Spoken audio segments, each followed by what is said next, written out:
लफी नियामतान मक़बून फ़ीहिमा कसीरुम मिनन नास अस्सिहत वल फ़िराग़। नबी करीम सल्लल्लाहु अलैहि वसल्लम ने इरशाद फरमाया कि दो नियामतें ऐसी हैं कि उनके बारे में लोग अक्सर खसारे का शिकार हैं, एक सेहत और दूसरा फारिग वक्त। तो ये बहुत कीमती नियामतें हैं। इंसान के पास जब नियामत नहीं होती तो ये कोशिश करता है कि मुझे नियामत मिल जाए, जब नियामत मिल जाए फिर इंसान उसकी कदर नहीं करता। तो इंसान का जिस्म जो है, इंसान जिस्म और रूह दो चीज़ों का मरकब होता है।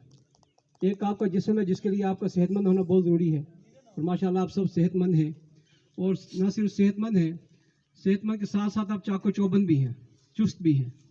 सेहत कहा जाता है कि सेहत तंदुरुस्ती हज़ार नेमत है। आपका तन अगर दुरुस्त है तो ये एक नेमत नहीं बल्कि हज़ार नेमत है।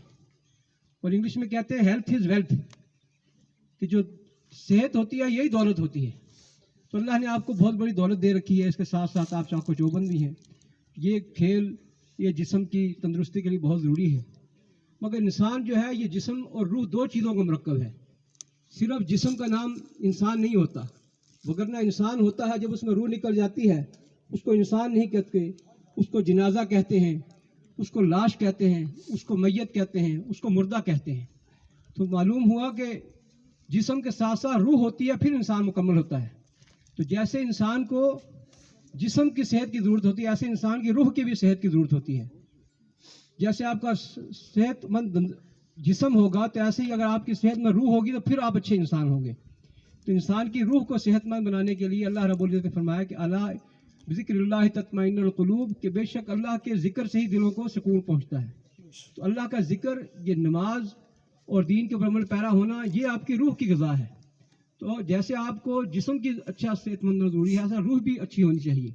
जैसे आपके मोबाइल है, कंप्यूटर होते हैं, इसके अंदर एक हार्डवेयर होता है, एक सॉफ्टवेयर होता है। कि जिस्म एक हार्डवेयर है, असल में तो उसके अंदर जो रूह है, जो सॉफ्टवेयर है, वो भी अच्छा होना चाहिए। तो इसलिए आप ये अपने इस हार्डवेयर के साथ साथ अपने सॉफ्टवेयर की भी फिक्र करें और उसको भी बेहतर से अंदाज में चलाने की कोशिश करें, उसको भी तंदुरुस्त रखें, ताकि आपका ये दुनिया के अंदर भी इंसान कामयाब हो और आखिरत के अंदर भी कामयाब हो सके। तो ये मेरा एक पैगाम था आप सबके लिए।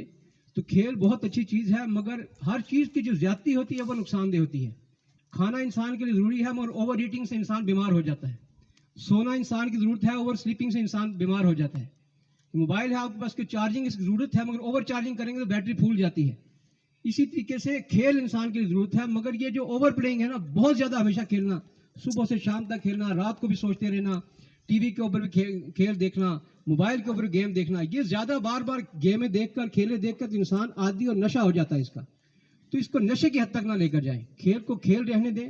जब इंसान नशे में मुबतला हो जाता है तो फिर उसको फ़ायदे और नुकसान की समझ नहीं आती, ज़रूरी चीज़ों और गैर ज़रूरी चीज़ों में तमीज़ नहीं कर सकता इंसान। इसलिए अल्लाह रब्बुल इज़्ज़त ने फरमाया कि इन्नमा युरीदु शैतानु अन युक़िया बैनकुमुल अदावत वल बग़दा फिल ख़म्रि वल मैसिर व यसुद्दकुम अन ज़िक्रिल्लाहि व अनिस सलाह, कि बेशक शैतान तुम्हें शराब और जुए के ज़रिए तुम्हारे दरमियान बुग़्ज़ और अदावत पैदा करना चाहता है और तुम्हें अल्लाह के ज़िक्र और नमाज से दूर रखना चाहता है। तो यानी शराब एक नशा है, तो नशे के बाद इंसान अल्लाह के ज़िक्र से दूर हो जाता है, नमाज से दूर हो जाता है। तो ये खेल आप ये देखें कि आपकी नशा तो नहीं बनी हुई। नशा बनने की ये निशानी है कि खेल की वजह से आपस में आप कोई मोहब्बत तो ख़त्म नहीं हो रही, नफ़रत तो पैदा नहीं हो रही, आप नमाज से दूर तो नहीं हो रहे, अल्लाह के ज़िक्र से दूर तो नहीं हो रहे। अगर ये चीज़ें नहीं हैं तो फिर ये खेल बहुत फ़ायदेमंद है, मगर ये चीज़ें मौजूद हैं तो फिर उसमें आपको इस्लाह की ज़रूरत है। तो अल्लाह ताला हम सबको अमल करने की तौफीक अता फरमाए। आप सबका बहुत बहुत शुक्रिया, आपने अपना कीमती वक्त दिया।